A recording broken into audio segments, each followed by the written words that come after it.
para kiai, para sesepuh, segenap kepengasuhan pesantren, majelis asatidz yang ditaklimkan, pejabat pemerintah dan tokoh-tokoh masyarakat yang kita hormati, Bapak dan Ibu wali santri, seluruh santri putra dan putri, bil khusus hafidhin hafidhat, serta para jamaah yang saya hormati, adamakumullah fi rahmatihi azza wa jalla. Di antara mukjizatnya Al-Quran adalah yang setebal itu 30 juz, 114 surah bisa dihafal di luar kepala tanpa satu huruf pun terlewatkan, bahkan tanpa satu harokat pun terlewatkan. Tidak ada buku atau kitab apapun yang tebal yang bisa dihafal seluruhnya tanpa terlewatkan satu huruf kecuali Al-Quran. Maka di mana-mana banyak diadakan musabaqah hifdzil Quran, lomba hafalan Al-Quran, dan kita tidak pernah mendengar, menyaksikan lomba hafalan kitab-kitab suci agama lain tanpa mengurangi rasa hormat kita kepada saudara-saudara kita yang beragama lain. Belum pernah ada lomba hafalan kitab Injil, nggak ada lomba hafalan kitab Zabur, nggak ada lomba hafalan kitab Weda, nggak ada lomba hafalan kitab Tripitaka. Sealim-alimnya pemeluk agama lain selain Islam, nggak ada yang hafal kitab sucinya secara keseluruhan tanpa terlewatkan satu huruf pun. Kalau Al-Quran, anak kecil saja bisa hafal 30 juz, 114 surat di luar kepala. Itu anak kecil. Yang gede malah gak apa.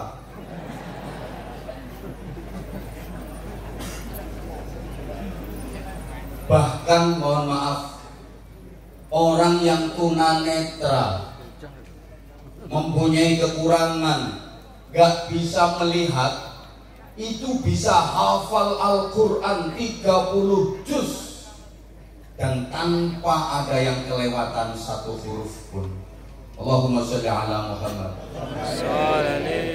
Sing mripate ora ketok wae iso hafal Al-Quran. Sing lorok-lorok ini malah ora hafal. Soale kokean mentelengi HP iki napa nggih?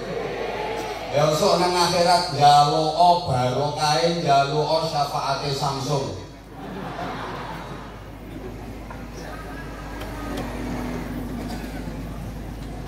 Selamat untuk hafidhin hafidhat yang tadi diwisuda khatam Al-Quran 30 juz, baik bil ghaib maupun bin nadhar. Pesan saya kepada hafidhin hafidhat dan para walinya, jangan pernah menganggap sudah khatam 30 juz, tapi anggaplah baru khatam 30 juz. Sudah khatam dengan baru khatam itu sama apa beda? Beda.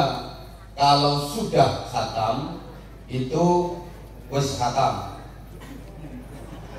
Kalau baru khatam itu lagek khatam. Sudah khatam itu konotasinya merasa cukup, gak perlu tambahan lagi, sudah kok. Tapi kalau baru khatam itu masih butuh tambahan dan terus butuh ditambah.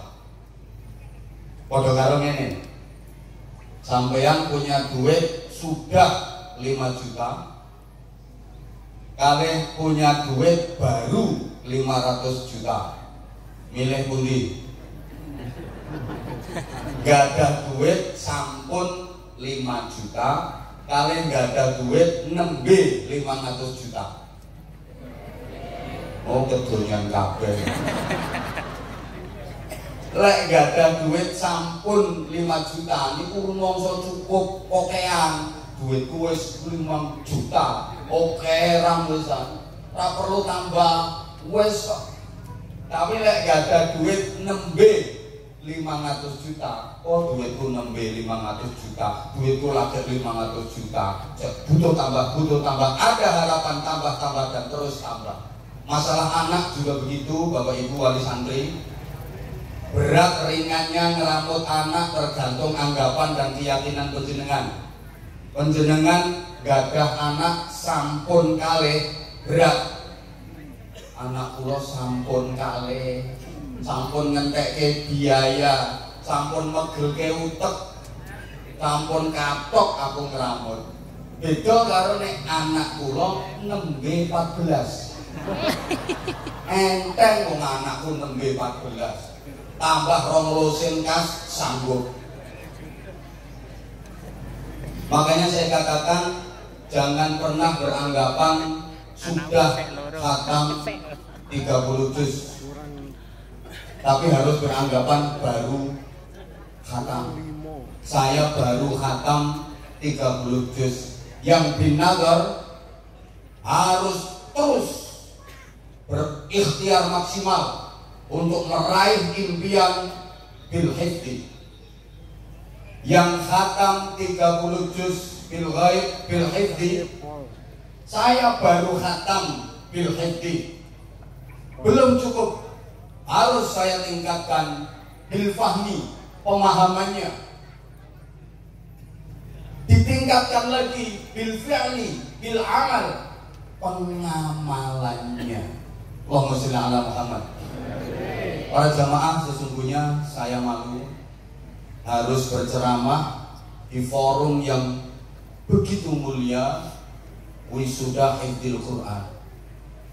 Mestinya yang kasih ceramah apalagi disebut tausiah atau mau'idhah hasanah adalah pengamal Al-Quran tingkat dunia. Harusnya sing ceramah kudune pengamal Al-Quran tingkat dunia, bukan Anwar Zahid. Lek Anwar Zahid kan cuma kulhuaile. Tapi setidaknya kita doakan mudah-mudahan semuanya yang tadi di wisuda benar-benar menjadi qari'ul Quran. Karena maaf, banyak di antara kita yang sesungguhnya belum bisa membaca Al-Quran. Jangan tersinggung ya kalau saya ngomong, banyak di antara kita itu termasuk yang ngomong sesungguhnya belum bisa membaca Al-Quran, baru bisa membunyikan Al-Quran.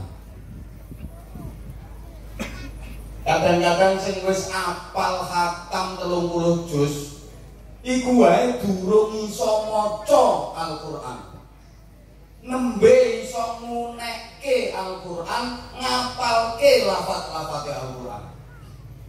Apa bedanya membaca dengan membunyikan? Jamaah sekalian, kalau membunyikan itu memindah dari tulisan ke ucapan, namanya membunyikan. Mindah sangka tulisan nyang ucapan, kuwi jenenge ngunekke, membunyikan. Kalau membaca, memindah dari tulisan ke ucapan disertai pemahaman, itu baru membaca. Selama ini panjenengan kalau ke Al-Quran itu sudah bisa memahami maknanya, memahami dan mengerti isi kandungannya apa dereng? Makanya ku jenenge durung maca, nembe ngunekne. Allahumma sholli ala Muhammad.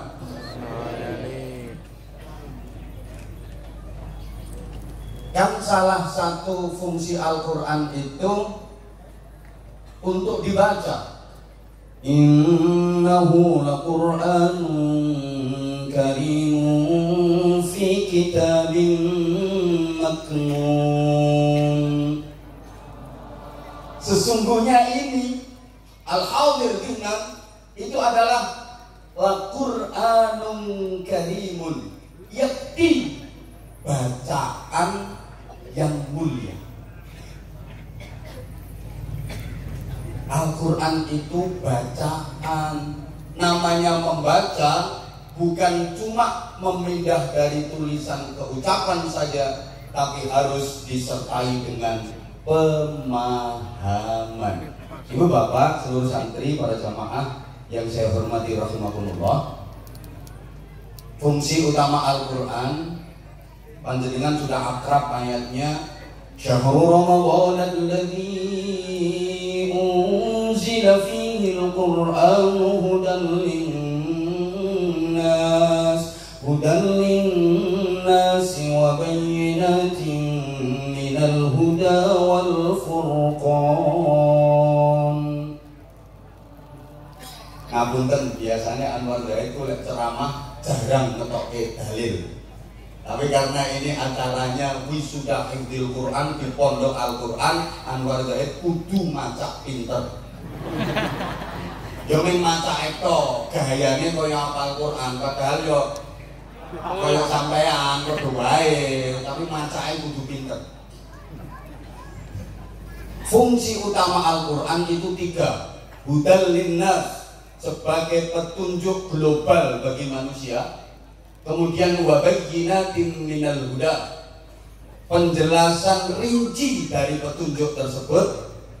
Dan wal furqan, pembeda yang benar dari yang salah. Apa loh? Anak ulo ya.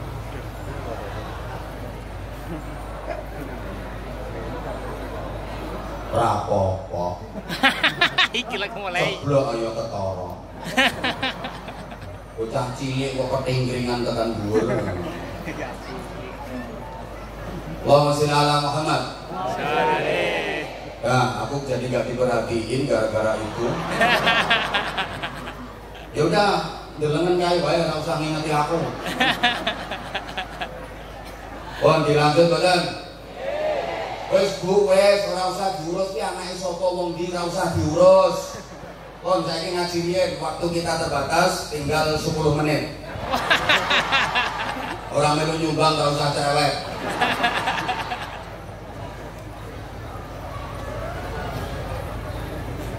Pembeda yang hak dari yang batil, yang benar dari yang salah, yang baik dari yang buruk.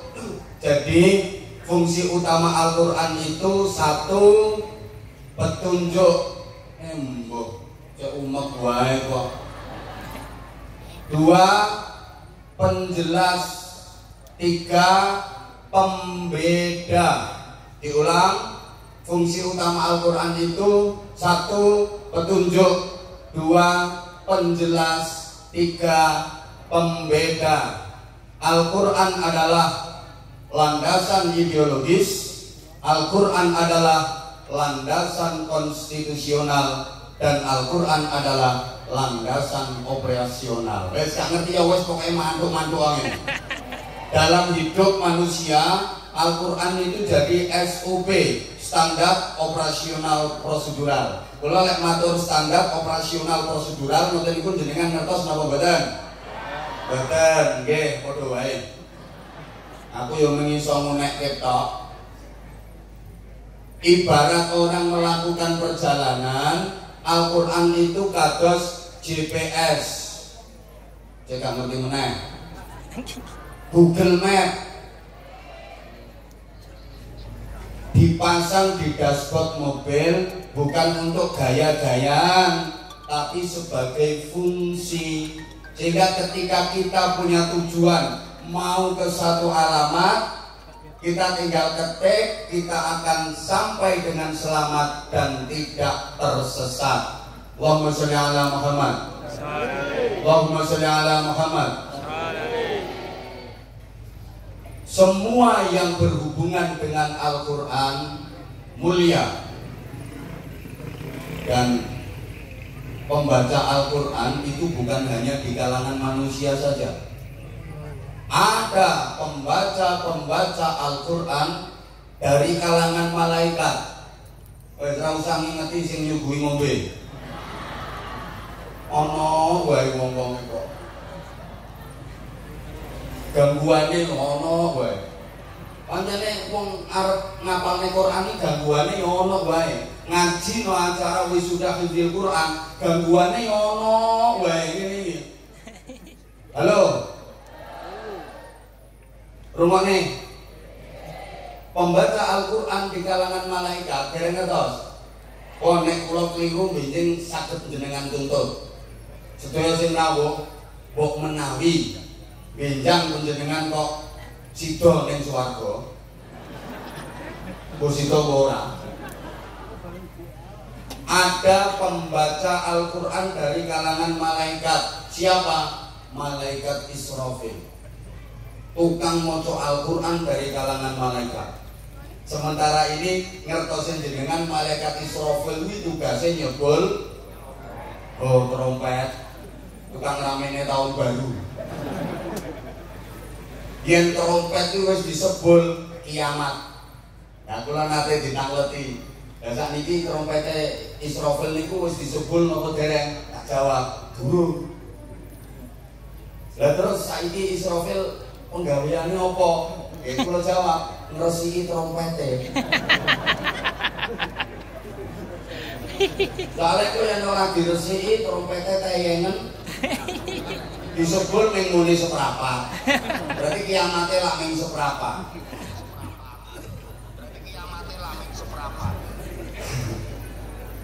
Dereng disebul, tapi kula angsal informasi nek trompete Israfil niku wis dimut.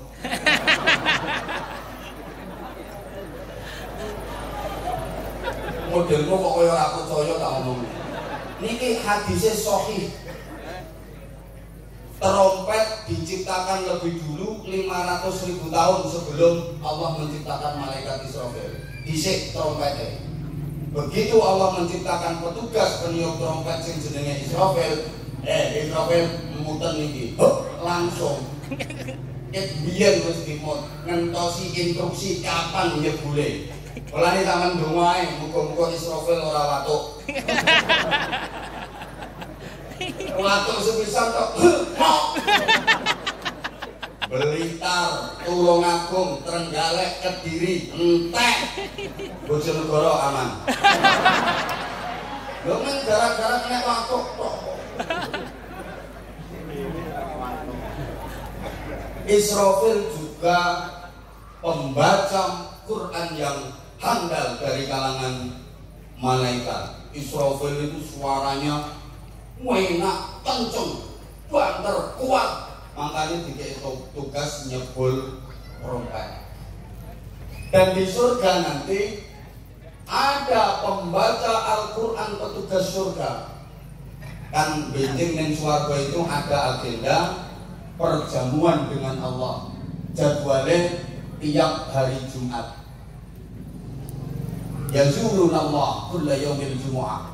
Penduduk surga itu setiap hari Jumat ada agenda perjamuan dengan Allah, berjumpa dengan Allah. Dan perjumpaan dengan Allah ini adalah nikmat paling agung di surga, nikmat paling indah di surga. Itu agendanya tiap dina Jumat, terus digawe acara seremonial. Sing dadi MC malaikat Jibril. Enggak ngandel yo. Terus serius ini. Qori'nya Nabi Dawud alaihi salam. Nabi Dawud itu kalau udah baca Al-Quran, besok di surga yang dibaca Nabi Dawud Al-Quran. Walaupun Nabi Dawud diberi kitab Zabur sebagai pedoman hidup Nabi Dawud dan umatnya, tapi di surga nanti yang dibaca bukan Zabur, Al-Quran. Dan Nabi Dawud kalau udah baca Al-Quran semua terkesima. apapun yang ada di hadapannya meleleh, saking merdunya, saking syahdunya. Bahkan sujudnya para malaikat pun terusik karena bacaan Al-Quran Nabi Daud alaihi salam. Kan salah satu mukjizatnya Nabi Daud itu suara paling merdu itu Nabi Daud.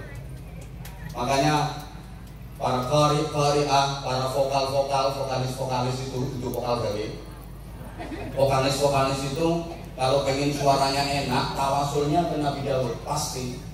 Dan ada doa, Allahumma ahsin sautika mahsan ta'ani Nabi Daud alaihi salam. Ya Allah, baguskan suaraku, merdu dan indahkan suaraku seperti Engkau menjadikan bagus, merdu dan indah suara Nabi Daud alaihi salam. Doa itu mandi bagi orang yang sudah punya modal suara bagus. Suara menjebrak menyo. Kalau bendino maca donga iki apa enggak jebrak. Kalau lagi dikeraskan, suara Nabi Daud itu bisa mengguncangkan sekitarnya.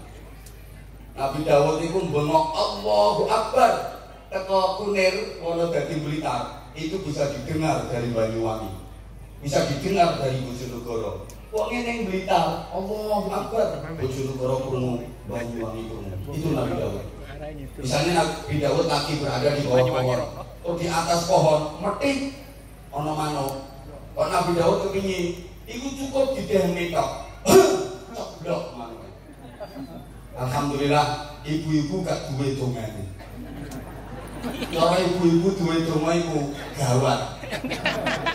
Ayo ketok wong lanang dehem ceblok.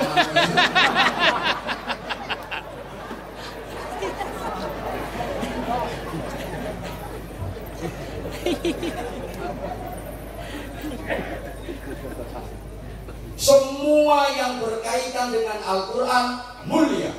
Karena Al-Quran itu mulia. Allahumma sholli ala Muhammad. Ayo coba kita urut. Al-Quran diturunkan oleh Allah yang maha mulia. Ayo jenengan derek nyaut mulia. Sing ngelu nyaut tak dongake rezekine lancar. Rezeki lancar ya minus mana. Sing ora melu nyaut, mbuh nek ngising sikile ketekuk. Ora ketekuk yo angel, mau sampai sembujung yo. Makane nyaut. Al-Quran diturunkan oleh Allah yang maha mulia. Perantaranya adalah malaikat Jibril. Malaikat Jibril itu malaikat yang paling mulia.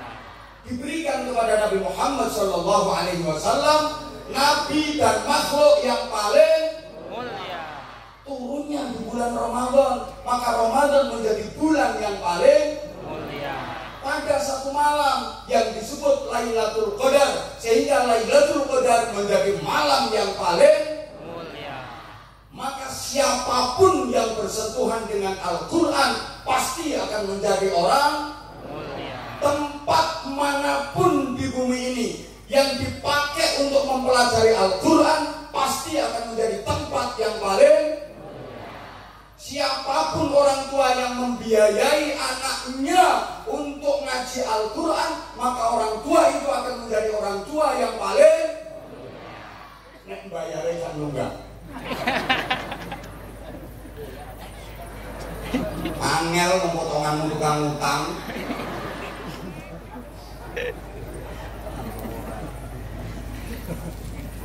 Allahumma sholli ala Muhammad.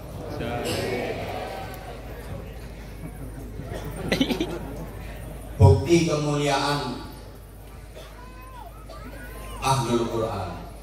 Nabi menyatakan Inna lillahi ta'ala ahlan fil ardh.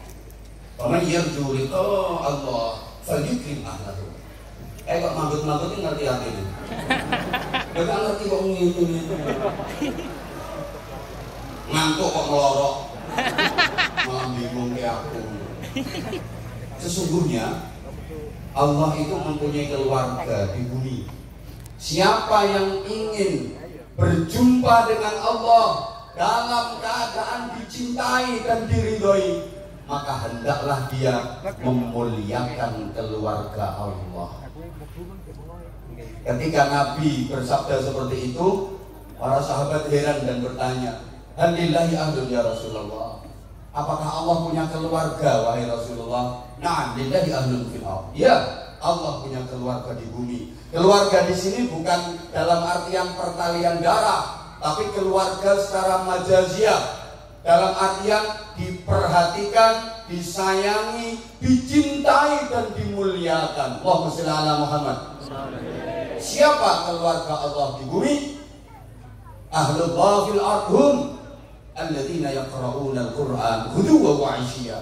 Orang-orang yang ahli membaca Al-Qur'an, orang-orang yang rajin membaca Al-Qur'an dianggap sebagai keluargane Gusti Allah. Bahkan Rasulullah meneruskan sabdanya, wallahi man akramahum akramahullah wa man ahanahum ahanahullah. Demi Allah, siapa saja yang memuliakan keluarga Allah, memuliakan para pembaca Al-Quran, dia akan dimuliakan oleh Allah. Sebaliknya, siapa saja yang meremehkan keluarga Allah, meremehkan para pembaca Al-Quran, maka dia juga akan diremehkan, akan direndahkan oleh Allah. Ibu bapak, jamaah rahimakumullah, maca Al-Quran itu bersasat omong-omongan kali Gusti Allah. Man arada yadakillah ma Allah falyaqra'il Qur'an. Ngapunten Bapak, kula rada kathah pamer dalil. Ngapunten nggih. Aja diarani pamer yo ben koyo wong pinter lho, Pak. Lah nek ngaji nang desa-desa ngono kae jarang kula ngetokke dalil wis tak genake tak jelasne ngono wae. Tapi lek kene terpaksa macak pinter. Siapa yang ingin bercakap-cakap sama Allah, berbincang-bincang sama Allah, sapa pengen iso omong-omongan karo Gusti Allah, carane maca Al-Qur'an. Maca Al-Qur'an niku omong-omongan kali Gusti. Wong nang iso omong-omongan karo Gusti Allah lak gayane ra lho. Taman iso omong-omongan karo bupati ngono seneng pol. Aku mang karo bupati omong-omongan rada suwe, seneng. Apa maneh iso omong-omongan karo presiden, malah seneng. Iki langsung omong-omongan karo Gusti. Wong sing sering ngomong-omongan itu pasti orang dekat, orang dalam. Yang paling sering ngomong-omongan sama bupati, dia orang dekat bupati, dia orang dalam. Yang paling sering ngomong-omongan sama presiden, dia orang dekat presiden, dia orang dalam. Yang paling sering omong-omongan sama Allah, dia orang dekat Allah, dia orang dalam. Mila wong sing ahli maca Quran benjing ten akhirat mboten usah bingung madosi alamat swarga. Nembe tangi saking alam kubur sampun dijemput kalih panitia, dibimbing, dituntun dijak nang swarga. Alhamdulillah.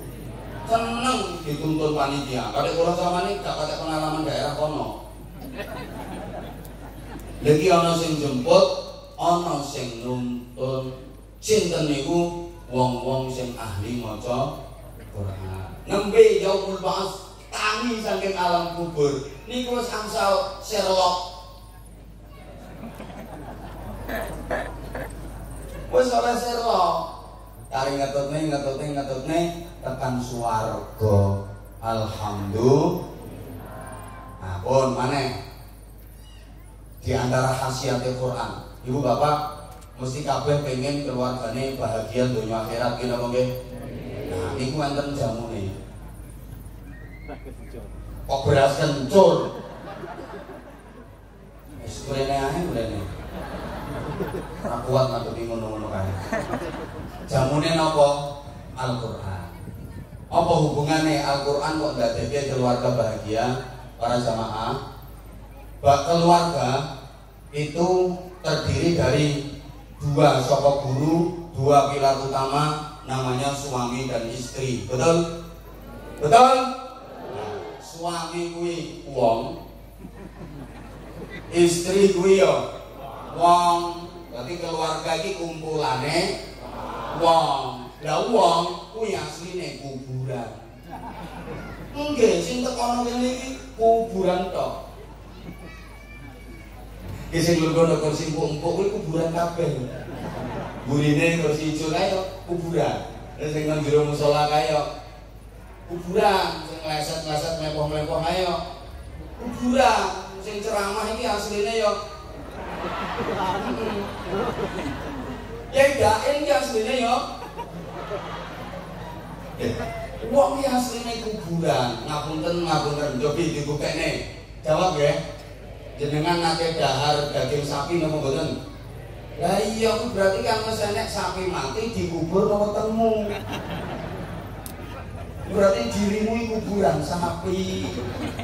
Taman tau mangan daging wedhus, berarti ya wis ana wedhus mati dikubur nang weten sampean. Berarti sampean yo kuburan wedhus. Taman tau mangan daging ayam, berarti ana ayam mati dikubur nang weten sampean. Berarti sampean kuburan ayam. Ana saiki akeh wong doyan tekek, bekicot. Kuburan. Halo. Jawab tuh sayang. Jadi wong lanang ya aslinya apa? Kuburan. Dan wong wedok aslinya ya kuburan. Sing banter mau lek gak banter. Wong lanang ya aslinya, wong wedok aslinya ya. Lah nek wong lanang kok rabi wong wedok iki berarti kuburan rabi kuburan. Terus guyon sak bojone kuwi berarti kuburan guyon karo kuburan. Lungguh jejer sak bojone iki berarti kuburan lungguh jejer. Kuburan pijet-pijetan itu berarti kuburan mijeti kuburan. Terus kelon itu berarti kuburan ngeloni kuburan. Itu terus nih wae nek kelon menunggu suwe-suwe sama tuh kuburan cilik.